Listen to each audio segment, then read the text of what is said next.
নিজের একটা জায়গার মধ্যে বসলাম, বসে আসলে অনেক কিছু চিন্তা করতেছে যে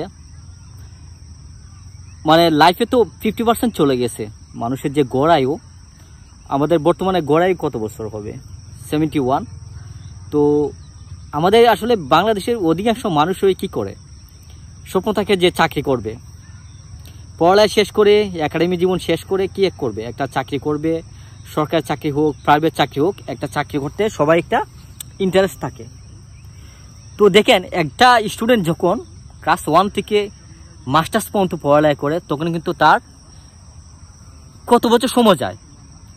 সাপোজ ধরেন 1 থেকে 5 পর্যন্ত 5 বছর, তারপর 6 থেকে 10 পর্যন্ত কত বছর? 10 বছর।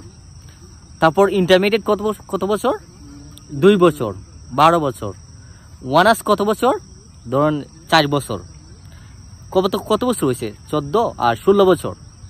মাস্টার্স কত বছর? 2 বছর। অনেক সময় দেখা যায় একবার, অনেক সময় দেখা যায় 1 বছর, 17 বছর।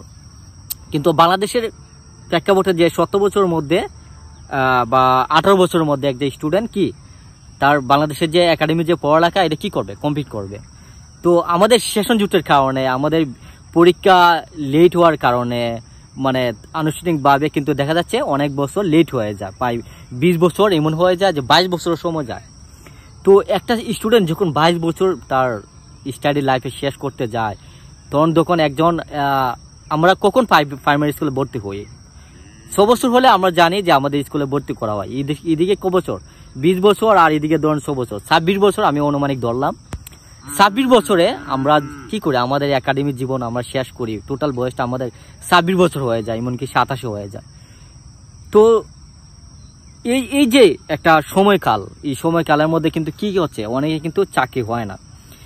তখন কি করে? প্রিপারেশন নেয় যে চাকরির একটা প্রিপারেশন নিতে হবে আলাদা, একাডেমিক জীবন শেষ করে তখন কিন্তু চাকরির জন্য আলাদা একটা স্টাডি করতে হয়, প্রচুর একটা এফোর্ট দিতে হয়। তো তখন কিন্তু দেখা যাচ্ছে অনেক স্টুডেন্টরা কিন্তু চাকরি পায় না, 1 বছর পায় না, 2 বছর পায় না, 3 বছর পায় না।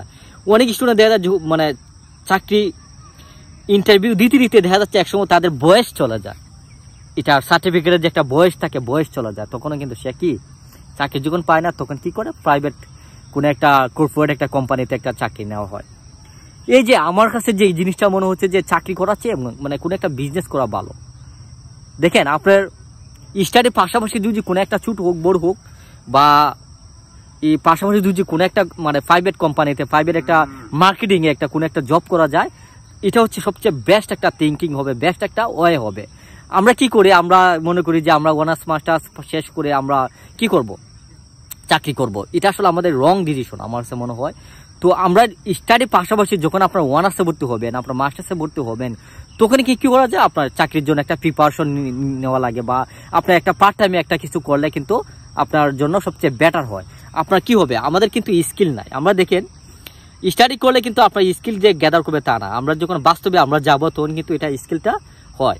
তো পাশাপাশি আপনার একাডেমি জীবন পাশাপাশি যখন আপনার পার্ট টাইমে একটা স্কিল গ্যাদার করতে পারবেন, একটা চাকরি করতে পারবেন, বা একটা মার্কেটিং করতে পারবেন, তখন কিন্তু আপনার অনার্স মাস্টার শেষ করে তখন কিন্তু যে আপনার যে স্কিলের যে একটা দক্ষতা আছে, এই দক্ষতাটা কিন্তু কাজে লাগে। তো আমি যাদের উদ্দেশ্যে এই মেসেজটা, যারা যে এখন ইন্টারমিডিয়েট পড়তেছেন, আপনারা অনার্সে ভর্তি হবেন, মাস্টার্সে ভর্তি হবেন, আপনারা যদি কোনো প্রাইভেট ইউনিভার্সিটিতে হোক বা গভর্নমেন্ট কোনো একটা পাবলিক ইউনিভার্সিটি বা কলেজে আপনারা ভর্তি হবেন, আপনারা কিন্তু অনেক সুযোগ সুবিধা আছে। আপনারা কিন্তু চাইলে পার্ট টাইমে জব করতে পারেন, পার্ট টাইমে কোনো একটা মার্কেটিং করতে পারেন, পার্ট টাইমে কোনো একটা বিজনেসে করা যায়। তো এই জিনিসটা যে করতে পারবে আমার মনে হচ্ছে তার জন্য সবচেয়ে বেটার হবে ফিউচার। তো তাদের জন্য এই মেসেজটা যদি ভালো লেগে থাকে, ভিডিওটা লাইক কমেন্ট করে আমাকে কমেন্ট বক্সে জানাবেন। Thank you.